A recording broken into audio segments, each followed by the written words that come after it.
మన రక్షకుడైన మన ప్రభు అయిన యేసుక్రీస్తు నామంలో మీ అందరికీ కూడా హృదయకాల శుభములు తెలియజేస్తా ఉన్నాడు. ప్రియ దేవుని సంగమా, దేవుని ప్రజలారా, మరొక దినము చూసే ధన్యత దేవుడు తన కృప చేత మనకు అనుగ్రహించి మనల్ని సజీవులు కలిపెట్టిన మన ప్రభు అయిన యేసుక్రీస్తుకు కృతజ్ఞతాస్తుతులు చెల్లిస్తా ఉన్నారు.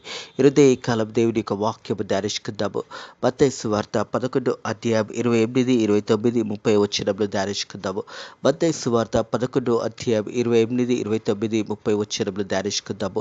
ప్రియ దేవుని సంగమా, దేవుని ప్రజలారా, హృదయ కాలం ఒకవేళ నువ్వు చింతలో ఉన్నవా, బాధలో ఉన్నవా, దుఃఖంలో ఉన్నవా, నేను ఆదరించేవారు ఎవరు లేరా?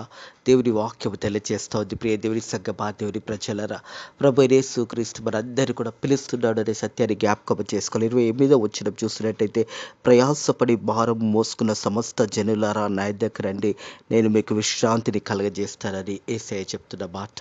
ప్రియ దేవుని సంగమా, దేవుని ప్రజలారా, హృదయ కాలము ఒకవేళ మన ప్రయాసముతో ఒకవేళ భారం కలిగి ఉన్నట్టయితే యేసయ్య మనందరూ కూడా పిలుస్తున్నాడని సత్యాన్ని జ్ఞాపకం చేసుకోవాలని ప్రభు పేరిట తెలియజేస్తా ఉన్నాను. ప్రయాసపడి భారం మోసుకున్న సమస్త జనులారా నా యొద్దకు రండి, నేను మీకు విశ్రాంతిని ఇస్తానని యేసు ప్రభు తెలియజేస్తున్న మాట. ఈ లోకంలో నువ్వు ఎక్కడున్నా, ఏ ప్రాంతంలో నివసిస్తున్నా, హృదయ కాలం యేసు ప్రభు నేను పిలుస్తున్నాడని సత్యాన్ని జ్ఞాపకం చేసుకోవాలని ప్రభు పేరిట తెలియజేస్తా ఉన్నాను. ప్రియ దేవుని సంగమా, దేవుని ప్రజలారా, యోహాను సువార్త 7వ అధ్యాయము 37వ వచనం చూసినట్టయితే, యోహాను సువార్త 7వ అధ్యాయము 37వ వచనం చూసినట్టయితే, యేసు ప్రభు సెలవిస్తున్న మాట ఏంటంటే, ఆ పండుగలో మహాదినంన అంతదినంన యేసు నిలిచి ఎవడైనను దప్పికొను ఎడల నా యొద్దకు వచ్చి దప్పి తీర్చుకోవాలనను. ప్రియ దేవుని సంగమా, దేవుని ప్రజలారా, ఎవరైనా దప్పికొని ఉన్నట్టయితే నా యొద్దకు వచ్చి దప్పి తీర్చుకోవాలని యేసు ప్రభు తెలియజేస్తున్న మాట. హృదయ కాలం ఒకవేళ నువ్వు దప్పిగా ఉన్నవా, నువ్వు ఆకలితో ఉన్నావా, బాధతో ఉన్నావా, దుఃఖంతో ఉన్నావా, నువ్వు ఎలాంటి స్థితిలో ఉన్నా కానీ ప్రయాసపడి భారము మోస్తున్న జనులారా నా యొద్దకు రండి అని యేసయ్య పిలుస్తా ఉన్నాడు. అలాగే చూసినట్టయితే, ఆ పండుగలో మహాదినం అంతదినంన యేసు నిలిచి ఎవడైనా దప్పిగొని నెల నా యొద్దకు వచ్చి దప్పి తీర్చుకోవాలని. 38 వచ్చాను, నా యందు విశ్వసించి వాడు లేఖనంలో చెప్పినట్టుగా వాని కడుపులో నుండి జీవజలదురు పారునని బిగ్గరగా చెప్పారు. హల్లెలూయా, దేవునికే మహిమ కలుగుగాక.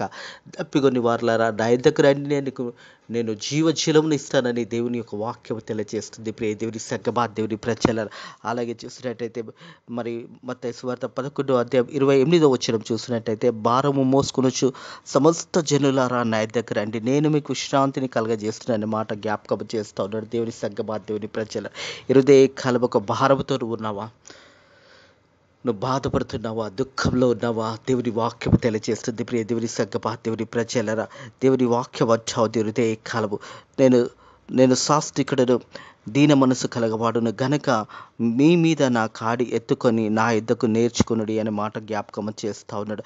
అప్పుడు మీ ప్రాణంకు విశ్రాంతి దొరుకును, అప్పుడు మీ ప్రాణంకు విశ్రాంతి దొరుకుని అనే మాట జ్ఞాపకం చేస్తూ ఉన్నాడు. ప్రియ దేవుని సంగమా, దేవుని ప్రజలరా, హృదయ కాలం యేసయ్య పిలుస్తూ ఉన్నాడు. ప్రతి ఒక్కరిని కూడా పిలుస్తూ ఉన్నాడు. ప్రయాసపడి భారము మోసుకున్న సమస్త జనులారా నా యొద్దకు రండి, నేను మీకు విశ్రాంతిని కలగజేస్తున్నాను. నేను సాత్వికుడను, దీన మనసు గలవాడను గనుక మీ మీద నా కాడి ఎత్తుకొని మీరు నా కాడి ఎత్తుకొని నా యొద్ద నేర్చుకోనండి అనే మాట జ్ఞాపకం చేస్తూ ఉన్నాడు. మనం చూసినట్టయితే యోహాను సువార్త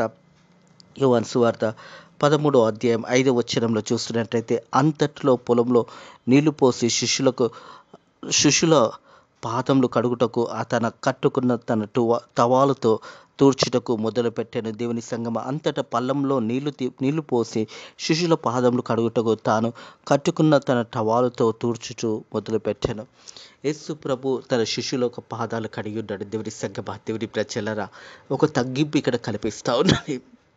యేసు ప్రభు ఇది చేసిన తర్వాత శిష్యులకు చెప్పిన మాట ఏంటంటే, మీరు కూడా ఇలాగూ చేయండి అనే మాట జ్ఞాపకం చేశాడు. మరి యేసు ప్రభు ఒక శిష్యులందరి పాదాలు, యేసు ప్రభు ఆ పళ్ళంలో నీళ్లు పోసుకొని ఆ నీళ్ళలో ప్రతి ఒక్కరి పాదాలు కడిగి ఆ టవాలుతో వారి కాళ్ళు తూశాడు. ప్రియ దేవుని సంగమా, దేవుని ప్రజలరా, హృదయ కాలము మనం దేవుని యొక్క బిడ్డలుగా దేవుడు మనకిచ్చిన ధన్యతను మనం కాపాడుకున్నట్టయితే అట్టి కార్యములు మనం కూడా ఇతరుల పట్ల చేయాలని యేసు ప్రభు తెలియజేస్తున్నట్టుగా జ్ఞాపకం చేయబడతా ఉంది. అలాగే చూసినట్టయితే ఫిలిప్పీయులకు రాసిన పత్రిక 2వ అధ్యాయము ఫిలిప్పీయులకు రాసిన పత్రిక 2వ అధ్యాయము 5వ వచనం చూసినట్టయితే, ప్రియ దేవుని సంగమా, దేవుని ప్రజలరా, క్రీస్తు యేసు కలిగిన ఈ మనస్సు మీరు కలిగి ఉండండి. క్రీస్తు యేసు కలిగిన ఈ మనస్సు మీరు కలిగి ఉండండి. ఒకరినొకరు తగ్గించుకొని, ఒకరినొకరు బలపరుచుకుంటూ, ఒకరికొకరు సమాధానం కలిగి, ఒకరి పట్ల ఒకరు ప్రేమ కలిగి, ఒకరి పట్ల ఒకరు యేసు ప్రభు ఇచ్చిన నెమ్మదితో జీవించాలని దేవునికి వాక్యం తెలియజేస్తుంది. మనం చూసాము యోహాను సువార్త 13వ అధ్యాయం 5వ వచనం ప్రకారం యేసు ప్రభు ఆ పళ్ళంలో నీళ్లు తీసుకొని శిష్యుల యొక్క పాదాలు కడిగి ఉన్నాడు. మనం కూడా యేసు ప్రభు ఒక మనస్సు కలిగి జీవించాలని దేవుని వాక్యం తెలియజేస్తుంది. అందుకే వాక్యం అంటా ఉంది, మనం చూసినట్లయితే ఫిలిప్పీయులకు రాసిన 2వ అధ్యాయం 5వ వచనం చూసినట్టయితే, క్రీస్తు యేసు కలిగిన ఈ మనస్సు మీరు కలిగి ఉండండి. యేసు ప్రభు కలిగిన మనస్సు, ప్రియ దేవుని సంగమా, దేవుని ప్రజలరా, ప్రతి ఒక్కరిని కూడా యేసు ప్రభు క్షమించాడు. ఆ క్షమాపణ హృదయం మనం కలిగి ఉండాలి. యేసు ప్రభు ఎలాగైతే ఈ లోకంలో నడుచుకున్నాడో మనం కూడా అదే రీతిగా నడుచుకోవాలని దేవుని యొక్క వాక్యం తెలియజేస్తూ ఉంది. ప్రియ దేవుని సంగమా, దేవుని ప్రజల, మనం చూసినట్టయితే పేతురు రాసిన మొదటి పత్రిక 2వ అధ్యాయము 21వ వచనం చూసినట్టయితే, పేతురు రాసిన మొదటి పత్రిక 2వ అధ్యాయము 21వ వచనం చూసినట్టయితే,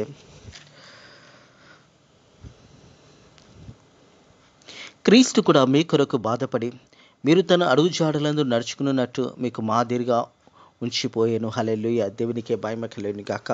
యేసు ప్రభు కూడా 33.5 సంవత్సరంలో జీవించి 3.5 సంవత్సరంలో పరిచర్య చేసి, ప్రియ దేవుని సంగమా, దేవుని ప్రజలరా, మనం ఎలా జీవించాలో మనకు ముందుగా యేసు ప్రభు జీవించి ఆ మాదిరిని మనకు చూపించి వెళ్ళాడనే సత్యాన్ని జ్ఞాపకం చేయబడుతోంది. యేసయ్య ఈ లోకంలో జీవించిన కాలం 3.5 సంవత్సరంలో పరిచర్య చేశాడు.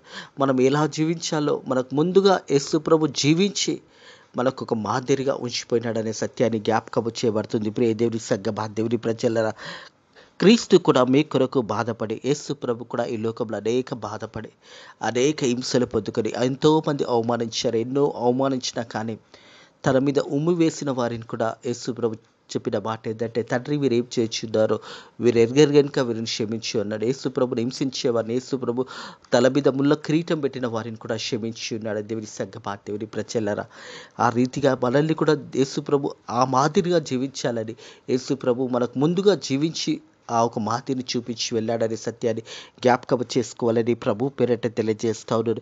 క్రీస్తు కూడా మీ కొరకు బాధపడి మీరు తన అడుగుజాడలను నడుచుకోవాలని మీకు మాదిరిగా ఉంచిపోయాను. హల్లెలూయా. మనం చూసాము యోహాను సువార్త 7వ అధ్యాయం 37వ వచనంలో, ఎవరైనాను దప్పిగొను ఎడల నా దగ్గరకు వచ్చినట్టయితే వాడు దప్పి తీర్చుకోవాలని దేవుని యొక్క వాక్యం తెలియజేసింది. అలాగే జీవజలంలో వాని కడుపులో మరి పారును అనే మాట కూడా జ్ఞాపకం చేశాడు. 13వ అధ్యాయంలో శిష్యుల యొక్క పాదాలు యోహాను 13:5లో శిష్యుల యొక్క పాదాలు కడిగాడు. అలాగే చూసినట్టయితే ఫిలిప్పీయులకు రాసిన పత్రిక 2వ అధ్యాయం 5వ వచనంలో యేసుక్రీస్తు ప్రభు కలిగిన మనస్సు మీరు కలిగి ఉండండి అని తెలియజేస్తుంది. అలాగే చూసినట్టయితే పేతురు రాసిన మొదటి పత్రిక 2వ అధ్యాయం 21వ వచనంలో తెలియజేస్తుంది. అంటే యేసు ప్రభు ముందుగానే మన కొరకు జీవించి ఆ మాదిరిగా మనం కూడా జీవించాలి. యేసు ప్రభు కూడా ఈ లోకంలో శ్రమ పొంది ఉన్నాడనే మాట జ్ఞాపకం చేస్తూ మనకు ముందుగా యేసయ్య జీవించి ఈ లోకంలో మనకు ఎలా జీవించాలో మనకు నేర్పించాడనే సత్యాన్ని కూడా జ్ఞాపకం చేసుకోవాలని ప్రభు పేరిట తెలియజేస్తాను. అలాగే చూసినట్టయితే యోహాను సువార్త మొదటి యోహాను పత్రిక 2వ అధ్యాయము 6వ వచనంలో చూసినట్టయితే 6వ వచనం, వానిలో దేవుని ప్రేమ పరిపూర్ణమాయను, ఆయన యందు నిలిచినవాడు చెప్పుకున్నవాడు ఆయన ఎలాగ నడుచుకున్నానో అలాగే తాను కూడా నడుచుకొని బద్ధుడై ఉన్నాడు. ప్రియ దేవుని సంగమా, దేవుని ప్రజలరా, మన యేసు ప్రభు బిడ్డలమని చెప్పుకుంటుండగా దేవుని యొక్క కుమారులుగా చెప్పుకున్నట్టయితే యేసు ప్రభు ఎలా నడుచుకున్నాడో మనం కూడా అలాగా నడుచుకోవాలని దేవుని వాక్యము తెలియజేస్తుంది. ప్రియ దేవుని సంగమా, దేవుని ప్రజల, దేవుని వాక్యం ఈ రీతిగా తెలియజేస్తారు. ఆయనందు నిలిచిన వాడు చెప్పుకున్నవాడు ఆయన ఎలాగా నడుచుకున్నానో అలాగే తాను నడుచుకొని బద్ధుడై ఉన్నాడు.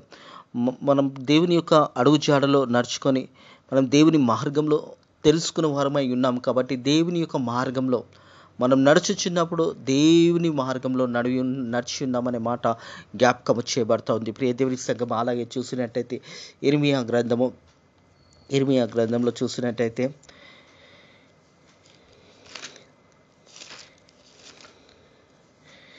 ఇర్మియా 6వ అధ్యాయము 6వ వచనంలో చూసినట్టయితే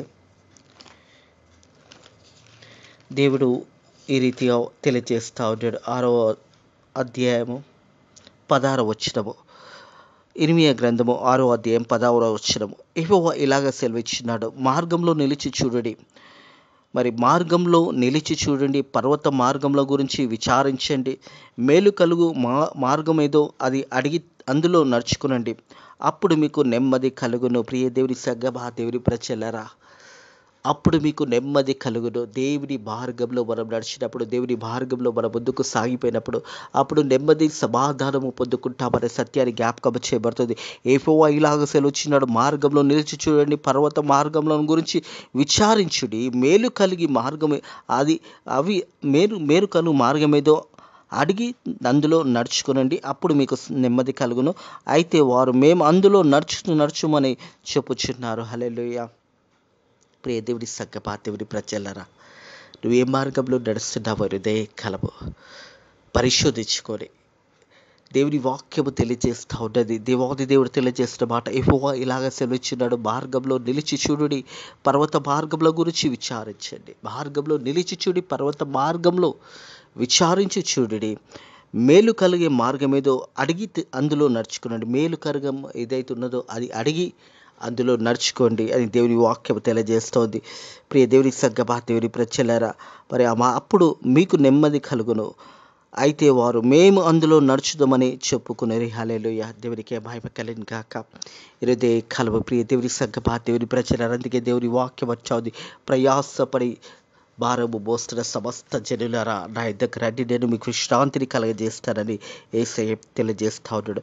ప్రయాసపడి భారం మోసుకున్న సమస్త జనులారా నా యొద్దకు రండి, నేను మీకు విశ్రాంతిని కలగజేస్తాను. నేను శాస్త్రికుడును, దీని మనసు గలవాడును గనుక మీ మీద నా కాడి ఎత్తుకొని నా యొద్ద నేర్చుకునండి అంటున్నాడు. అప్పుడు మీ ప్రాణంకు విశ్రాంతి దొరికాను. అప్పుడు విశ్రాంతి దొరుకుతుంది.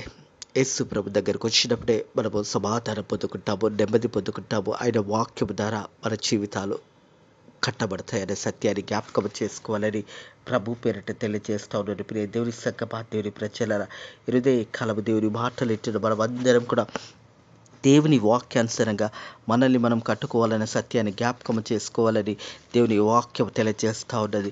అలాగే చూసినట్టయితే ప్రియ దేవుని సంగమా, దేవుని ప్రజలారా, ప్రతి దినము దేవుని వాక్యంలో మనల్ని మనం కట్టుకొని దేవుని వాక్యంలో ముందుకు సాగిపోవాలని దేవుని యొక్క వాక్యం తెలియజేస్తూ ఉంది. ప్రియ దేవుని సంగమా, దేవుని ప్రజలారా, నువ్వు ఎలాంటి భారంతో ఉన్నా కానీ యేసు ప్రభు హృదయ కాలం నిన్ను పిలుస్తున్నాడు అని సత్యాన్ని జ్ఞాపకం చేసుకోవాలని ప్రభు పేరట తెలియజేస్తూ ఉన్నాడు. హృదయ కాలము దేవుడు నీ వైపు చూస్తూ ఉన్నాడు. ప్రియ దేవుని సంగమా, దేవుని ప్రజలారా, నీ వైపు చూసి పిలుస్తూ ఉన్నాడు. 30వ వచనం, ఏలనగా నా కాడి సులభంగాను నా భారము తేలికగా ఉన్నదనే మాట జ్ఞాపకం చేస్తూ ఉన్నాడు. హృదయ కలము ఈ మాటలు ఇట్టిన ప్రియ సహోదర, ప్రియ సహోదరి, హృదయ కలముకు వెళ్ళను దుఃఖంతో, బాధతో, వేదనతో బాధపడుతున్నావా? లేదా అనేక సమస్యలతో బాధపడుతున్నావా? అనారోగ్యంతో బాధపడుతున్నావా? నీ కుటుంబ సమస్యలతో బాధపడుతున్నావా? హృదయ కలము యేసు ప్రభు అంటున్నాడు, మీరు నా వద్దకు రండి అని పిలుస్తా ఉన్నాడు. ఒకవేళ నువ్వు ప్రయాసముతో నీ హృదయ కలం ఉన్నావేమో, హృదయ కలం దేవుడి వాక్యం నీతోనే మాట్లాడుతూ ఉన్నాడు. నిన్ను బలపరచడానికి దేవుడి వాక్యం నీతో మాట్లాడుతూ ఉన్నాడు. నువ్వు ఎలాంటి స్థితిలో ఉన్నావో, హృదయ కలం నువ్వు లేవలేని స్థితిలో ఉన్నావేమో, శరీరం ఒక బాధలతో కలిగి ఉన్నావేమో, అనారోగ్యంతో ఉన్నావేమో, నువ్వు ఎలాంటి స్థితిలో ఉన్నా కానీ యేసు ప్రభు నిన్ను పిలుస్తా ఉన్నాడు. ప్రియ దేవుని సంగమా, దేవుని ప్రజలారా, హృదయ కలము మనందరినీ కూడా యేసయ్య పిలుస్తా ఉన్నాడు. ఒకవేళ సమస్యలతోని నీ హృదయంలో ఒక నెమ్మది లేకుండా, నీ హృదయంలో మరి ఎలాంటి స్థితిలో ఉన్నా కానీ నా దగ్గర రండి. ఎవడైనాను దప్పిగొని నా దగ్గర రండి, నేను దగ్గరకు వచ్చి దప్పి తీర్చుకోవాలని దేవుని యొక్క వాక్యం తెలియజేస్తూ ఉన్నది. ఒకవేళ నువ్వు శరీరంలో బలహీనంగా దప్పికొని ఉన్నావా, లేదా సమస్యలతో దప్పికొని ఉన్నావా, లేదా కుటుంబంలో ఉన్న అనేక సమస్యలతో నువ్వు బాధపడుతున్నావా, లేదా కుటుంబంలో ఉన్న అనేకమైన సమస్యలతో నువ్వు బాధపడుతున్నావా? హృదయ కాలము నువ్వు ఎలాంటి సమస్యలో ఉన్నా, ఎలాంటి కష్టంలో ఉన్నా, ఎలాంటి దుఃఖంలో ఉన్నా దేవుడు నిన్ను పిలుస్తూ ఉంటాడు. హృదయ కాలము దేవుడికి నువ్వు కావాల్సి ఉన్నదని సత్యాన్ని జ్ఞాపకం చేస్తూ ఉన్నాడు. ప్రియ దేవుని సంగమా, దేవుని ప్రజలారా, దేవుడు నిన్ను ప్రేమిస్తూ ఉన్నాడు. ప్రియ దేవుని సంగమా, దేవుని ప్రజలారా, ప్రతి ఒక్కరిని కూడా దేవుడు ప్రేమిస్తున్నాడు అనే సత్యాన్ని జ్ఞాపకం చేసుకోవాలని ప్రభు పేరట తెలియజేస్తూ ఉన్నాడు. ప్రియ దేవుని సంగమా, దేవుని ప్రజలారా, మనం చూస్తున్నట్టయితే దేవుడు మనందరిని విషయమై ప్రేమ కలిగిన దేవాది దేవుడు మన పక్షాన ఉన్నాడనే సత్యాన్ని జ్ఞాపకం చేసుకోవాలని ప్రభు పేరట తెలియజేస్తావు. నేను కాలము దేవాది దేవుడు నిన్ను ప్రేమిస్తున్నాడనే సత్యాన్ని జ్ఞాపకము చేసుకోవాలని ప్రభు పేరట తెలియజేస్తా ఉన్నాడు. దేవుని సంగమా, దేవుని ప్రజల దేవుడు తెలియజేసిన మాటలు చూసినట్టయితే మొదటి యోహాను పత్రిక 4వ అధ్యాయం 7వ వచనం చూసినట్టయితే, ప్రియులారా మనం ఒకరినొకరు ప్రేమించు నిత్యం ఎలాగనగా ప్రేమ దేవుని మూలంగా కలుగుచున్నదే. ప్రేమ అన్నది దేవుని మూలంగా కలుగుచున్నది అనే సత్యాన్ని జ్ఞాపకం చేయబడతా ఉంది. ప్రేమించు ప్రతివాడు దేవుని మూలంగా పుట్టినవాడై దేవుని ఎరుగడు. దేవుడు ప్రేమాస్వరూపి. ప్రేమ లేనివాడు దేవుని ఎరగడు. ప్రేమ లేనివాడు దేవుని ఎరగడు. ప్రియ దేవుని సంగమా, దేవుని ప్రజలరా, మనలో ప్రేమ ఉన్నదంటే మనల్ని దేవుడు ప్రేమిస్తున్నాడు అనే సత్యాన్ని జ్ఞాపకం చేసుకోవాలని ప్రభు పేరట తెలియజేస్తా ఉన్నారు. దేవుని సంగమా, దేవుని ప్రజల హృదయ కలవి మాటలు వింటున్న ప్రతి ఒక్కరిని కూడా దేవుడు ప్రేమిస్తున్నాడు అనే సత్యాన్ని జ్ఞాపకం చేసుకోవాలి. మనం ఆయన ద్వారా జీవించినట్టు దేవుడు తన అద్వితీయ కుమారుని ఈ లోకానికి పంపి దీనివల్ల దేవుడు మన యందు ప్రేమ ప్రత్యక్షపరచడు. మనం దేవుని ప్రేమించుతామని కాదు, కానీ తాను మనల్ని ప్రేమించి మన పాపములకు ప్రాయశ్చిత్తంగా ఉండుటకు తన కుమారుని పంపును. ఇందులో ప్రేమ ఉన్నది. హల్లెలూయా. యేసు ప్రభు ఈ లోకానికి ఎందుకు వచ్చాడంటే మన ఒక పాపంల గురించి, ప్రతి ఒక్కరు కూడా పాపంలో నశించిపోతుండగా, నిత్య నరకానికి వెళ్ళిపోతుండగా ప్రతి ఒక్కరిని కూడా ఇడిపించడానికి యేసు ప్రభు ఈ లోకానికి వచ్చాడు అనే సత్యాన్ని జ్ఞాపకం చేసుకోవాలని ప్రభు పేరిట తెలియజేస్తాడు. ప్రేమ లేనివాడు దేవుని ఎరగడు. మనం ఆయన ద్వారా జీవించినట్టు దేవుడు తన అద్వితీయ కుమారుని లోకంలోకి పంపి దీనివల్ల దేవుడు మనయందు ప్రేమను ప్రత్యక్షపరచాడు. మనం దేవునిని ప్రేమించితమని కాదు, కానీ తాను మనల్ని ప్రేమించి మన పాపములకు ప్రాయశ్చిత్తంగా ఉండుటకు తన కుమారుని పంపును. ఇందులో ప్రేమున్నదే. ఇదే కలము ప్రయాసపడి భారము మోస్తున్న సమస్త జనులారా నా దగ్గర రండి అని దేవుడు పిలుస్తా ఉన్నాడు. దేవుని సంగమా, దేవుని ప్రజల ప్రయాసపడి భారము మోస్తున్న సమస్త జనులారా, ఏ ఒక్కరు కారండి, సమస్త జనులు ప్రతి ఒక్కరిని పిలుస్తూ ఉన్నాడు. దేవుడు పిలుస్తూ అంటున్నాడు, నా ఇద్దరికి రండి, నేను మీకు విశ్రాంతిని కలగజేతును. నేను శాస్త్రికుడును దీని మనసు గలవాడుని గనుక మీ మీద నా కాడి ఎత్తుకొని నా ఇద్దరిని నేర్చుకునుడి. అలాగే అప్పుడు మీ ప్రారంభకు విశ్రాంతి దొరకను. ఏలైనగా నా కాడి సులభంగాను భారము లేక తేలికగా ఉన్నది. హల్లెలూయా. ఇట్టి మాటలను ఉదయ కాలము దేవుడి హృదయాలలో దీవించి ఆశీర్వదించి, ఈ హృదయ కాలము నువ్వు ఎలాంటి స్థితిలో ఉన్నా కానీ దేవుడు మనల్ని పిలుస్తూ ఉన్నాడు. ప్రయాసపడి భారము మోస్తున్న సమస్త జనులారా నా దగ్గర రండి, నేను మీకు విశ్రాంతిని కలగజేస్తాను అంటున్నాడు. అట్టి నెమ్మది సమాధానము దేవుని వాక్యంలో దొరుకుతుంది. మన హృదయంలోకి వెళ్ళే నెమ్మది లేదేమో, సమాధానం లేదో ఎవరు ఇదే కాలము అట్టి దేవుడు సమాధానాన్ని మనకి ఇవ్వబోతా ఉంటాడు. ప్రియ దేవుని సంగమా, దేవుని ప్రజలారా, యేసు ప్రభు పునరుద్ధానుడైన తర్వాత శిష్యుల మధ్యలో నిలబడి ఆ మేడగదిలో ఉన్నప్పుడు యేసు ప్రభు వారి మధ్యలోకి వచ్చి మీకు సమాధానము కలుగును గాక అన్నాడు. హృదయ కాలం అట్టి సమాధానాన్ని దేవుడు మనకు కూడా అనుగ్రహించును గాక. అట్టి నెమ్మది దేవుడు మనకు కూడా అనుగ్రహించును గాక. మనం దేవుని దగ్గరకు వచ్చినట్టయితే దేవుడు మనల్ని పిలుస్తున్నాడు కాబట్టి యేసే దగ్గరకు వచ్చినట్టయితే అట్టి సమాధానంను మనం కూడా పొందుకుంటామనే సత్యాన్ని జ్ఞాపకం చేసుకోవాలని ప్రభు పేరట తెలియజేస్తూ ఉన్నాను. ప్రార్థన చేసుకుందాము. పరిశుద్ధుడ దేవాని యొక్క స్తోత్రములైనా హృదయ కలమునైనా నీ వాక్యము ద్వారా ప్రయాసపడి సమస్త జనులారా మీరు నా దగ్గరకు రండి, నేను మీకు విశ్రాంతిని కలుగజేస్తానని నీ వాక్యం ద్వారా మాతో మాట్లాడి మనల్ని బలపరిచిన దేవా నీకు వందనములు స్తోత్రములయ్యా. ఈ హృదయ కాలము నాయనా ప్రభా నీ బిడ్డలను జ్ఞాపకం చేసుకుని నాయనా ప్రభా నీ బిడ్డలను దీవించండి, ఆశీర్వదించండి. అలాగే సేవకురాలను వారి పరిచర్యను దీవించండి. ఇంకా గొప్ప పరిచర్య చేయడానికి నీ కృప ద్వారా సాయం చేయండి. సంఘాలు కట్టబడడానికి నీ కృప ద్వారా సాయం చేయండి తండ్రి ప్రభా. అలాగే నాయనా ఫెయిత్ ఆఫ్ మినిస్ట్రీస్ మందిరాన్ని జ్ఞాపకం చేసుకోండి నాయనా ప్రభా. ఫెయిత్ ఆఫ్ మినిస్ట్రీస్ మందిరాన్ని కూడా దీవించి ఆశీర్వదించండి. అనేక నూతన ఆత్మలను నడిపించండి. రాబోయే దినాల్లో నీ పరిచర్యలు నీ సేవలు ఇంకా గొప్ప పరిచర్య చేయడానికి నీ కృప ద్వారా సాయం చేయండి నాయనా ప్రభా. అదే రీతిగా నాయనా ప్రభా అనారోగ్యంతో బిడ్డలు తండ్రి ఎవరైనా నాయనా ప్రభా ఉన్నట్టయితే వారిని వేడుకున్నట్టయితే అటు బిడ్డల అనారోగ్యం వచ్చి వారు తొలగించి వారికి మంచి ఆరోగ్యమును బలమును దయచేయండి. అలాగే తరి ఆర్థిక ఇబ్బందులతో సమస్యలతో బాధపడుతున్న బిడ్డలకు ఆర్థిక ఇబ్బందుల నుంచి సమస్యల నుంచి కూడా విడిపించి నాయనా ప్రభా వారి హృదయంలో ఒక నెమ్మదిని సమాధానాన్ని దయచేస్తానని ఇచ్చుదునని నువ్వు వాగ్దానము చేసిన ప్రకారం నాయన ప్రయాసపడి భారము మోసిన సమస్త జనులారా నా యొద్దకు రండి, నేను మీకు శాంతిని ఇస్తానని వాగ్దానం చేత నాయన ప్రభా బిడ్డలకందరికీ కూడా నెమ్మదిని సమాధానాన్ని దయచేయండి. అలాగే తండ్రి ప్రభా ఇజ్రాయెల్ దేశంలో పాలస్తీనా మధ్యలో జరుగుతున్న యుద్ధంలో నాయన ప్రభా ఇరుగురిని నాయన ప్రభా జ్ఞాపకం చేసుకోండి. ఈ నాయన ప్రభా ఒకరొకరు సమాధానం కలిగి ఆ యుద్ధాన్ని నాయన ప్రభా ముగించడానికి నీ కృప ద్వారా సాయం చేయమని అడుగుతున్నాను తండ్రి ప్రభా. మరి ఎంతోమంది ప్రాణ నష్టం అక్కడ జరుగుతున్నదని ఇచ్చినాం తండ్రి ప్రభా. కోల్పోయిన బిడ్డలను నాయన ప్రభా వారి యొక్క కుటుంబంలో ఓదార్చండి, బలపరచండి. ఇజ్రాయెల్ దేశం అంతా కూడా నీ ప్రజలనైనా బిడ్డలను బలపరచండి, ముందుకు నడిపించమని అడుగుతూ ఈ రోజు అంతట్లో కూడా నీ రెక్కల కింద భద్రత కాపుదల దయచేయమని నజరేయుడైన యేసుక్రీస్తు నామములో ఈ ప్రార్థన అడిగి వేడుకొంచున్నాము తండ్రి, ఆమేన్. తండ్రి యొక్క ఈ కుమారుని యొక్క ఈ పరిశుద్ధాత్మ యొక్క ఈ త్రియేక నామంలో దీవెనలు ఇప్పుడు ఎల్లప్పుడు సదాకాలము ఆయనందు నిలిచిన బిడ్డలకు ఎల్లకాలము దేవుని యొక్క కృపాశీర్వాదాలు మీకును మీ కుటుంబంలోకి తోడై ఇండును గాక. ఆమేన్.